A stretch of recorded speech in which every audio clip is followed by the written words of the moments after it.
Hi guys, 고나고이입니다. M2 맥북 에어 진짜 좋은 제품이죠. 저도 벌써 꽤 오랫동안 매일 들고 다니는 랩탑으로 잘 사용을 하고 있는데요. 얼마 전에 M2 아이패드 프로가 국내에 출시가 딱 되면서 유독 이 둘 중에 뭐 사지? 뭐 살까? 이런 질문들이 많아졌어요. 둘 다 사면 돈이 거의 500만 원에 육박하니까 이번에는 진리의 둘 다는 진짜 아닌 것 같아요. 그래서 우리 같이 잘 고민해서 둘 중에 하나만 골라봅시다. 태블릿의 매력이라고도 할 수 있는데요. 아이패드 프로는 사용하는 액세서리가 있다면 랩탑으로서 사용을 할 수도 있고 단순히 떼어내서 본체만 손으로 잡고 정말 태블릿스럽게도 쓸 수 있는 제품이에요. 12.9인치까지 가게 되면 물론 크기가 커져서 손으로 잡고 게임을 하는 건 무리가 있지만 본체만으로는 이 무게가 크게 부담이 되진 않습니다. 하지만 그렇다고 해서 맥북 에어가 휴대성이 떨어지냐? 절대 아니죠. 이 M2 맥북 에어 역시 맥북 라인업에서 가장 라이트한 노트북으로 딱 포지셔닝이 된 제품인데 그래서 손에 들고 다니든 뭐 백팩에 넣고 다니든 정말 가볍고 슬림하다 보니까 성능과 휴대성 모두 갖춘 M2 맥북 에어라고 할 수 있어요. 어쩔 수 없이 맥북 에어는 두께에 있어서도 아이패드 프로보다는 좀 두껍고 무게도 조금 더 무거운데요. 근데 여기서 아이러니라면은 아이패드 프로를 본체만 그냥 진짜 딱 요거만 들고 쓰는 유저가 없는 만큼 매직 키보드든 뭐 서드파티 케이스든 본체에 붙여서 사용을 하게 되잖아요. 그러면 무게도 두께도 더 이상 맥북 에어보다 라이트하지 않게 됩니다. 여기에다가 가격마저도 아이패드 프로는 12.9인치 기준 시작가가 170만 원이 훌쩍 넘어가게 되면서 M2 맥북 에어 기본 옵션 기준 시작가보다 비싼 수준이고요. 물론 하나하나 이렇게 스펙을 따져보면은 이 아이패드 프로의 경우는 뭐 미니 LED 디스플레이라든지 라이더 센서가 탑재된 카메라라든지 이렇게 가격이 좀 비쌀 수밖에 없는 스펙들이 들어있긴 해요. 하지만 이제 처음에 들었던 그 아이패드 프로의 출시가에서 이제 액세서리 이것저것 더하게 되면 가격이 정말 훅 뛰어버리니까 여기서 이제 뒷걸음 치게 되는 거죠. 맥북 에어는 썬더볼트 4 포트가 2개가 탑재되어 있고 여기에 맥세이프 충전 포트까지 있습니다. 대부분 썬더볼트로 충전을 하지만 저는 데이터를 옮기고 또 뭐 외장하드나 다른 기기 연결을 하고 그럴 때는 맥세이프라는 다른 충전 옵션이 있는 건 항상 좋아요. 반면 아이패드 프로는 썬더볼트 4 포트 하나 그리고 매직 키보드를 같이 쓴다면 키보드 합판에 충전 가능한 C포트가 추가로 생기게 됩니다. 그런데 뭐 속도 측면에서는 당연히 본체 직결해서 충전을 하는 것보다는 느려서 여기서는 고속 충전이 불가능해요. 결과적으로 충전 속도 비교한 그래프를 보게 되면 30분 충전으로 맥북 에어는 50%까지 충분히 도달할 수 있는 수준으로 충전이 가능해서 확장성과 충전 측면에서 맥북 에어가 여기서는 확실히 유리한 부분이 많습니다. 맥북 에어 디스플레이가 노치라서 설마 트루뎁스 페이스 아이디 가능? 이라고 생각을 할 수 있지만 No. 얼굴 인식 대신에 키보드 상단 지문 인식을 지원합니다. 애플워치까지 함께 사용하는 유저라면 설정에서 애플워치로도 맥북 잠금 해제를 할 수 있는 편한 옵션이 있어요.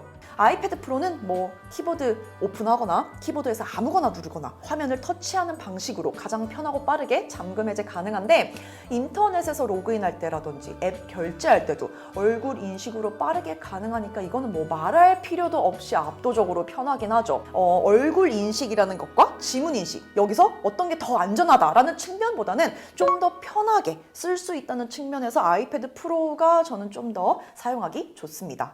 자, 이번엔 트랙패드와 키보드도 비교를 해볼게요. 액세서리를 이것저것 추가로 구매하지 않고 그냥 딱 이거 하나, 제품 하나로 두 액세서리 모두 해결이 되는 게 바로 이 노트북의 장점이죠. 그리고 이 모든 걸 합쳐도 이 무게와 두께를 그대로 유지할 수 있다는 점이 결국 이것저것 액세서리를 추가로 구입해야 완성이 되는 아이패드 프로가 아닌 이 노트북, 맥북 에어를 선택하게 되는 이유 중 하나가 아닐까 생각해요. 아이패드 프로의 경우 이거를 쓰면서 대부분 거의 다 매직 키보드까지 함께 쓴다는 가정하에 이 매직 키보드의 키보드는 물론 이 키보드만큼은 다른 대체제가 사실 좀 있습니다. 그런데 이거를 대체할 수 없는 큰 이유 중에 하나가 바로 트랙패드거든요. 트랙패드는 아무리 좋은 서드파티 로지텍이라고 하더라도 다른 뭐 다양한 어떤 걸 다 갖다 대더라도 다 써봤는데 터치감 반응성 모든 걸 다 통틀어서도 크기가 조금 작다고 하더라도 매직 키보드의 트랙패드가 훨씬 편합니다. 그리고 맥북 에어의 키보드에는 상단에 펑션 키가 있지만 아이패드 프로용 매직 키보드에는 없고요. 이런 것도 이제 좀 더 편하게 제어를 할 수 있다는 장점이 맥북 에어에 있습니다. 컨텐츠 소비용으로는 아이패드 프로가 무조건 승이죠. 특히 어두운 환경에서 올레드 트루블랙 영상 하나 틀어서 비교를 해보면 블랙 화면에서의 차이가 확연히 드러나요. 아이패드 프로 12.9인치의 경우 디스플레이를 참조 모드, 즉 레퍼런스 모니터로 사용을 할 수 있는 옵션이 따로 있을 만큼 디스플레이 퀄리티는 압도적입니다. M2 아이패드 프로와 M2 맥북 에어 탑재된 전면 카메라만큼은 이제 우리가 화상 채팅을 위해 주로 사용을 하게 되는 애들인데, 후면 카메라는 또 이야기가 다르죠.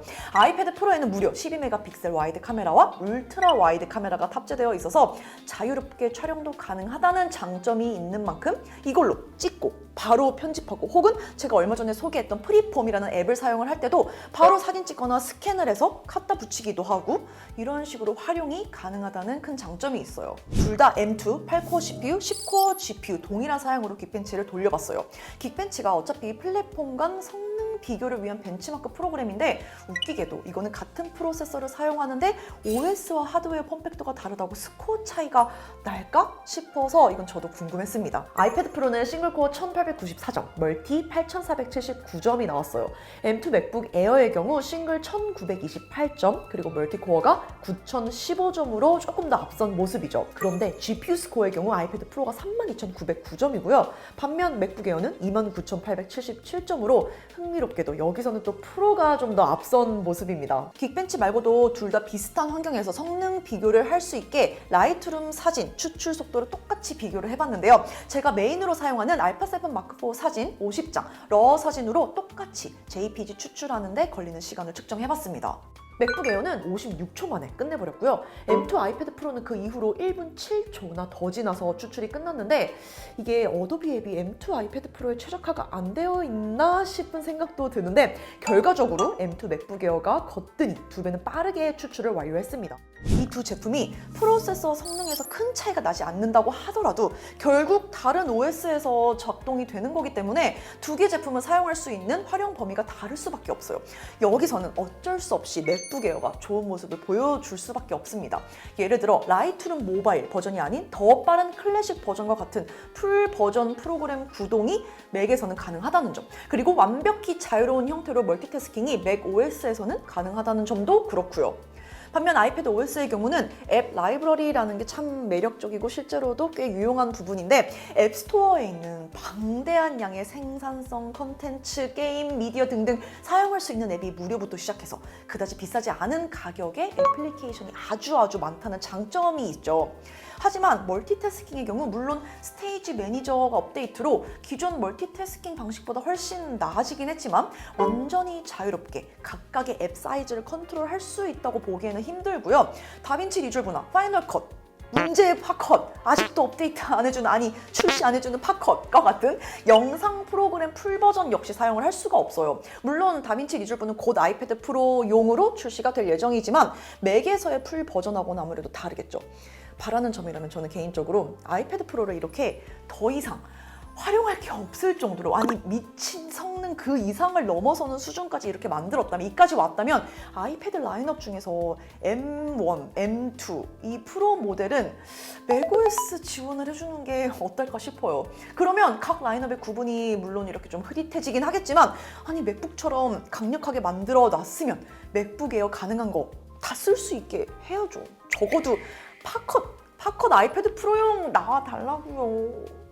배터리 사용 시간의 차이는 결정하는 데 있어서 또 중요한 요소이면서 동시에 얼만큼 빠르게 충전시킬 수 있는지도 아주 중요한데, 애플은 공식적으로 배터리 용량이 얼마다 이렇게 어느 정도인지 말하지 않는 걸로 유명한데요. M2 아이패드 프로의 디스플레이 밝기라든지 그리고 120Hz 프로모션 이런 걸 보면 아무래도 맥북 에어 대비 더 많은 배터리를 사용을 할 수밖에 없겠죠. 앞서 제가 언급한 대로 풀 충전, 가득 충전하는 데까지 걸리는 시간 역시 맥북 에어가 거의 2배 이상 빠른 만큼 배터리 측면에서는 M2 맥북 에어가 확실히 유리해 보입니다. M2 맥북 에어와 M2 아이패드 프로 중에서 한 가지만 추천을 해달라고 한다면 저는 뭐 사실 고민 없이 당연히 맥북 에어예요. 성능적인 측면에서야 뭐 아이패드 프로가 그냥 비교 불가, 압도적인 게 많지만 우리는 용도별로 각기 다른 아이템, 각기 다른 제품을 고를 수는 없잖아요. 이거 용으로 아이패드 사고, 저거 용으로 맥북 에어 사고, 이거 용으로는 미니도 사고, 이럴 수가 없기 때문에 현실적으로 이것도 할 수 있고 저것도 가능하고, 그래서 그 밸런스를 두루두루 맞출 수 있는 제품이 중요해요. 중요한 건데 그렇기 때문에 현실적으로 맥 OS가 이 아이패드 프로에 지원되지 않는 한 노트북 형태를 선택하는 게 맞다고 봅니다. 본인이 그래서 아이패드 프로가 갖고 싶다면 꼭 그 용도를 스스로 다시 되물어 봤으면 좋겠어요. 여러분의 의견도 다양하게 공유해 주시고요. 그럼 저는 또 새로운 영상 준비해서 얼른 돌아올게요. Bye guys!